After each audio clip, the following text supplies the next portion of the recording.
ಒಂದಷ್ಟು ದಿನದಿಂದ ದೋ ಅಂತ ಸುರಿತಾ ಇದ್ದ ಮಳೆಗೆ ಸ್ವಲ್ಪ ಬ್ರೇಕ್ ಸಿಕ್ಕಿದ ಹಾಗೆ ಇತ್ತು.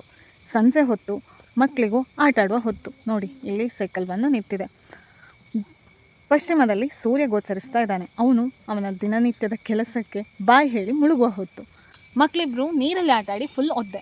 ಆದರೂ ಅವರನ್ನು ಬಿಡದೆ ಅವರಿಬ್ಬರನ್ನ ಕರ್ಕೊಂಡು ಬನ್ನಿ ತೋಟದಲ್ಲಿ ಕಣಿ ತೋರಿಸ್ತೇನೆ ಅಂತ ಹೊರಟಿದ್ದೇನೆ, ಆಯಿತಾ. ಇವರಿಗೂ ಕಣಿ ಅಂದರೆ ಏನು ಅಂತಲೇ ಗೊತ್ತಿಲ್ಲ. ಕಣಿ ತೋರಿಸ್ಲಿಕ್ಕೆ ತೋಟದ ನಡುವೆ ಬಂದಾಯಿತು. ನೋಡಿ, ಇದು ನಮ್ಮ ಮನೆ ಕೆಳಗಿನ ತೋಟ. ನಡುವಲ್ಲಿ ಕಣಿಯಲ್ಲಿ ನೀರು ಹರಿದು ಹೋಗ್ತಾ ಉಂಟು. ನೀರಿನ ಶಬ್ದ ಕೇಳ್ತಾ ಇರ್ಬೋದು. ಸ್ಫಟಿಕದಂಥ ನೀರು, ಅಕ್ಕಪಕ್ಕದಲ್ಲೆಲ್ಲ ಹಕ್ಕಿಗಳು ಕೂಗುವ ಶಬ್ದ. ಯಾಕಂತ ಹೇಳಿದರೆ ಸ್ವಲ್ಪ ಬಿಸಿಲು ಅವರಿಗೂ ಕಾಣ್ತಾ ಉಂಟು. ಇಳಿಬೇಕಾ ಅಂತ ಇವನದು ಕೇಳುವ ಕಾರ್ಯಕ್ರಮ ಆಗ್ತಾ ಉಂಟು.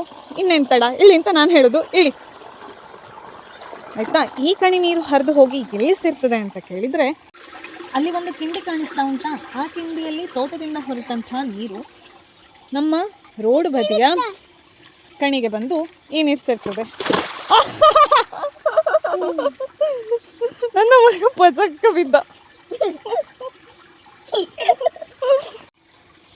ಇವನಿಗೆ ನೀರಲ್ಲಿ ಆಡುವ ಖುಷಿ, ಇವಳಿಗೆ ದಾರಿ ಮಧ್ಯದಿಂದ ಅವನನ್ನು ನೋಡುವ ಖುಷಿ.